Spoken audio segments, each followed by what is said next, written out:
Batman, the Dark Knight, the Caped Crusader, defender of Gotham. Captain America, the first Avenger, symbol of liberty and freedom. These two heroes have been pitted against each other maybe more than any other. Maybe Superman versus Thor, but that actually is part of my point here. What if we did a little twist on this fight? What if Batman and Captain America fought each other? But this time, Batman had the powers of Superman, had Kryptonian powers, and Captain America had the powers of Thor. He was worthy of Mjolnir.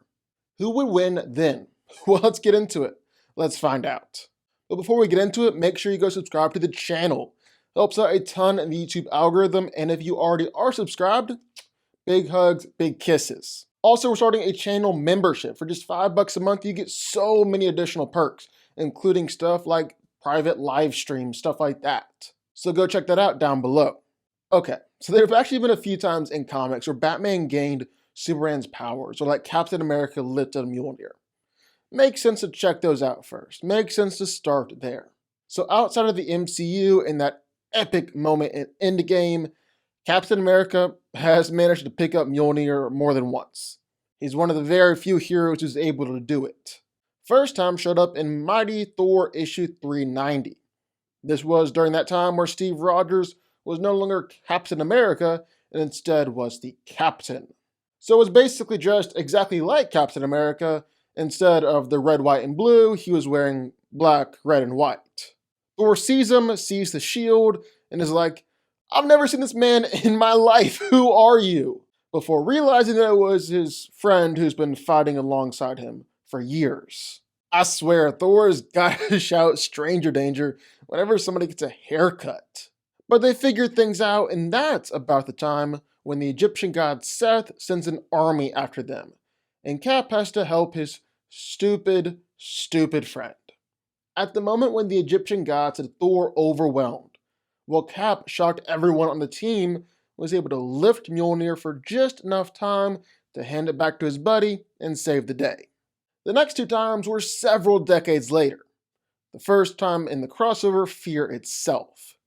In that story, the Serpent of Asgard came up from beneath the earth and declared himself the true Allfather. He attempts to take over the world, all while being powered up by the fear of humans. Cap's shield is shattered by the Serpent. Seems kind of familiar. Now, a crucial moment in battle when Thor loses his hammer, Cap is able to pick it up. He thrusts it high up in the air and leads the Avengers into battle. A moment really similar to what we got in Endgame. Avengers!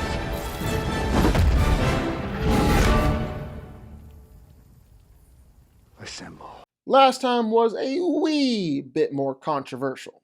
During Secret Empire, Captain America was revealed to have been a secret member of Hydra all along. Probably not the best idea to turn the symbol of America, a hero created by two Jewish guys during World War II, to literally punch Hitler in the face, into a Nazi, but hey, it's comics. It wasn't really Captain America, but a version of Cap created by someone messing around with reality with the cosmic cube. At one point in the story, evil Cap actually was able to lift Mjolnir, which made fans absolutely nuts. But it only happened because Madame Hydra used magic to change the inscription on the hammer. Evil Steve had to cheat to use it. But when the real Cap returned, he used the real hammer to kick his evil doppelganger to the curb, pound the crap out of him. So those are the few times that Steve's been able to pick up Mjolnir, but it's still not entirely clear what he's capable of doing when he picks it up. Just not quite clear how powerful he really is. Picking up Mjolnir definitely gives you a power amp. It even made Superman feel more powerful than he'd felt before, but just how much power isn't necessarily clear. Should possess the power of Thor.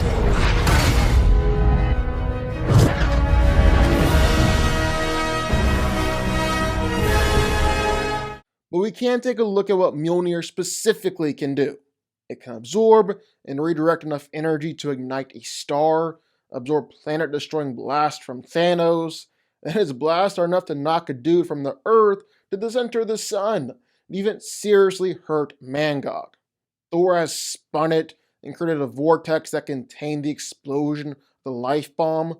With 1/5 the power of the Big Bang, he can open up portals to everywhere, anywhere he'd want to go, even banish other people to other dimensions. He's thrown it hard enough to destroy some mountain-sized things. It's even made Superman bleed before. And knowing how Captain America is a master of the ricochet, he's going to be able to throw that hammer around like it's never been thrown before. It also gives Thor and Cap control over lightning and the weather and everything that comes along with that.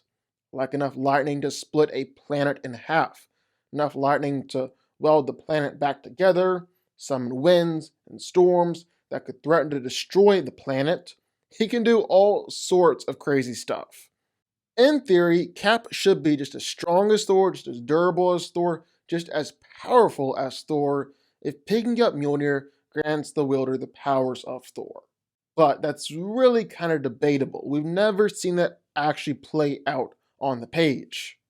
We can give it to him here just for argument's sake, but I'm still not entirely convinced that Captain America is truly as powerful as Thor when he picks up Mjolnir. Batman, though, well, he might really be just as powerful as Superman. So the story we're using here was from Superman Batman, when Superman's powers are magically transferred over to Batman. And what does he do with all that power? Well, he actually learns how to use it and masters it pretty quickly, which isn't really that surprising. This is Batman we're talking about here. Next thing he does is stop crime on a global scale, which again, isn't really that surprising. If Batman really got those powers, of course that's the very first thing he'd do. He's just as strong as Superman. He's hurt Wonder Woman and Supergirl before with his punches. He's taken punches from Wonder Woman. He's even fought against the entire Justice League by himself. Did it all and made it look easy because he wasn't holding back. Everyone else was holding back here, not Batman.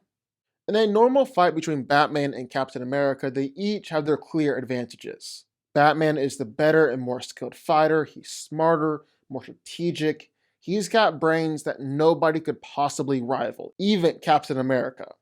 On the other hand, Steve is stronger. Steve is faster. Steve is tougher. He's physically better in every single way. Of course, the shield, but the physicality is the biggest thing here. And that's not to say Batman isn't super impressive physically, or that Captain America isn't one of the world's best fighters. It's just that's how it usually plays out. Those are their advantages. But here in this fight, all of that is thrown out the window. Having Superman's powers completely negates that physical edge that Cap usually holds, and Batman is able to keep all of his fighting skill and his strategic mind and everything. I mean, look how easily and strategically he took out the Justice League. And some true heavy hitters here too. Wonder Woman, Supergirl, 2 Green Lanterns, that's no walk in the park. Captain America does have an advantage if he's able to tap into all the powers that Mjolnir gives him. All the lightning, the energy blast, and everything the hammer can grant him. But I still don't think that's enough. Combining Superman's strength, durability, speed, and powers with Batman's mind and skill is probably the scariest hero you could possibly go up against. Arguably the most powerful hero you could possibly imagine. And as powerful as Captain America would be with Mjolnir by his side, I don't think it's enough. It might not even really be close. Batman wins. But what do y'all think? Sound off in the comments down below. Who do you think wins this fight? Kryptonian Batman or worthy Captain America? Who do you think wins? Sign off down below. Also be sure that like button, subscribe button, turn on notifications, join the DanCo army. Really join the DanCo army. Go hit the YouTube membership. Join down there for $5 a month. And we will see y'all next time.